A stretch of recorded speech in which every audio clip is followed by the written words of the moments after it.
Hi guys! Welcome to my channel. Ngayon ay magluluto tayo ng sinigang na hammer bone fish. Ito siya. At lalagyan natin siya ng hipon. Ito ang mga kakailanganin nating sangkap. Siyempre, yung hammer bone fish, hipon, sibuyas, sili, luya, kangkong, pechay, kamatis, yung pampaasim natin, paminta, olive oil, at saka asin. Para mas malasa at hindi malansa yung isda natin, ipriprito muna natin siya. Yan. Kaya kailangan natin ang olive oil kanina.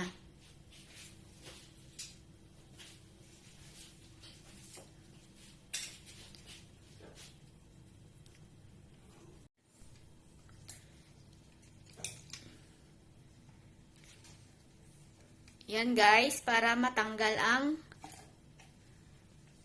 lansa.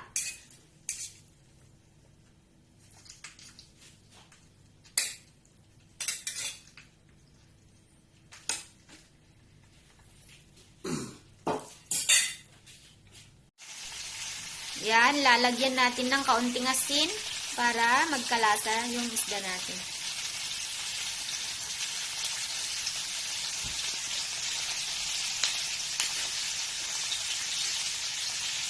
At paminta.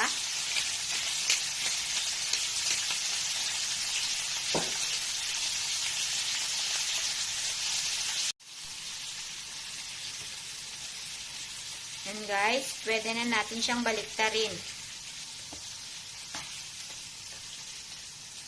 Yan, matanggal lang yung dugo-dugo niya guys, para hindi siya malansa.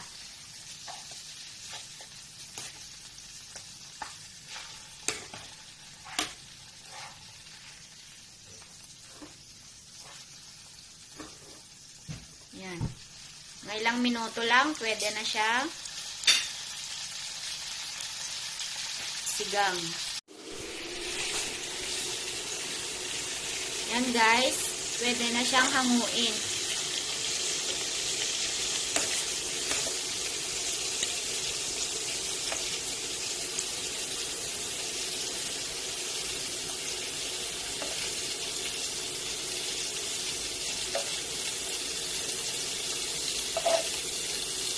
At isusunod din natin yung iba.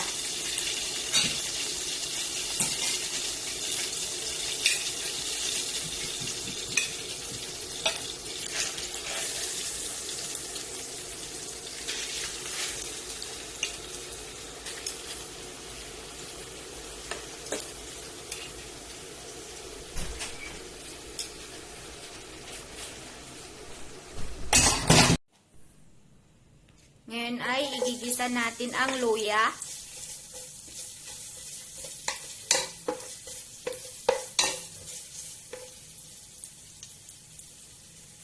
Sibuyas.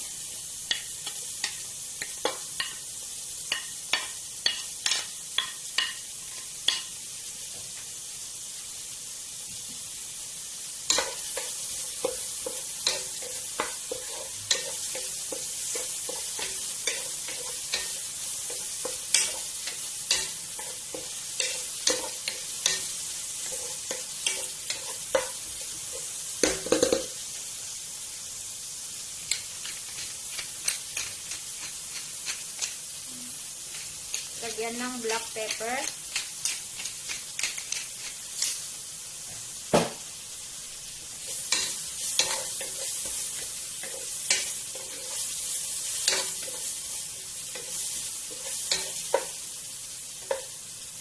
At yung kamatis natin.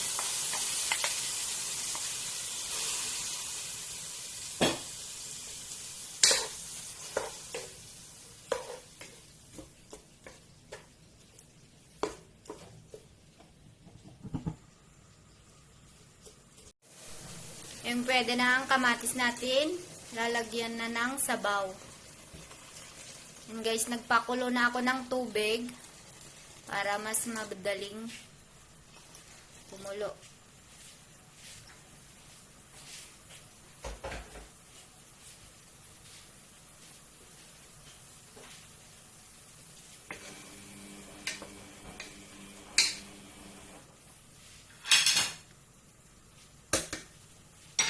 Yan, at pwede na nating ilagay yung isda natin kanina.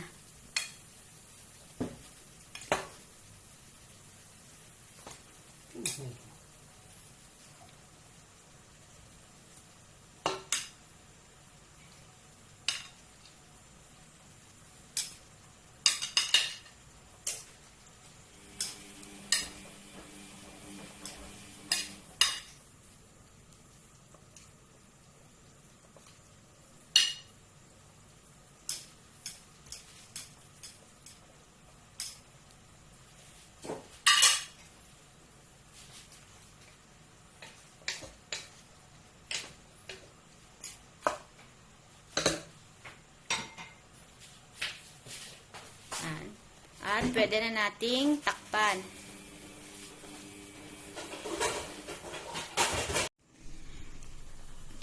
After a few minutes, lalagyan na natin siya ng asin.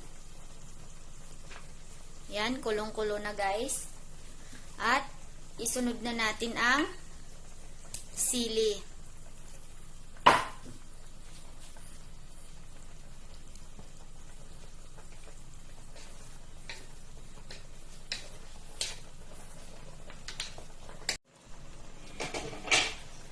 Yan, pwede na nating ilagay yung hipon.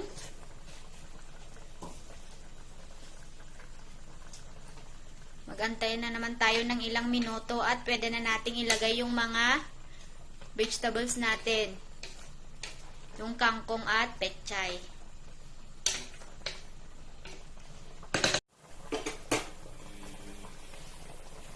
Yan, pwede na nating ilagay yung pampaasim.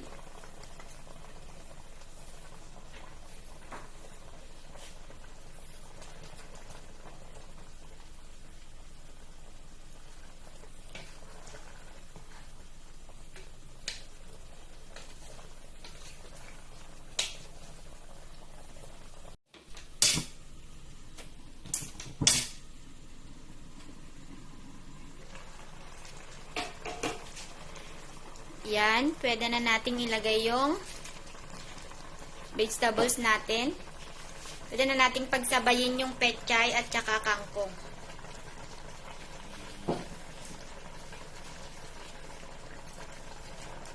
Yan.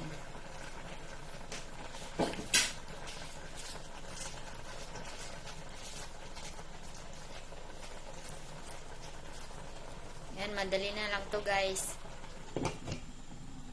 Mamaya, mga 2 to 3 minutes, pwede na yan. Ayan guys, check na natin. Yan, pwede na nating patayin yung apoy.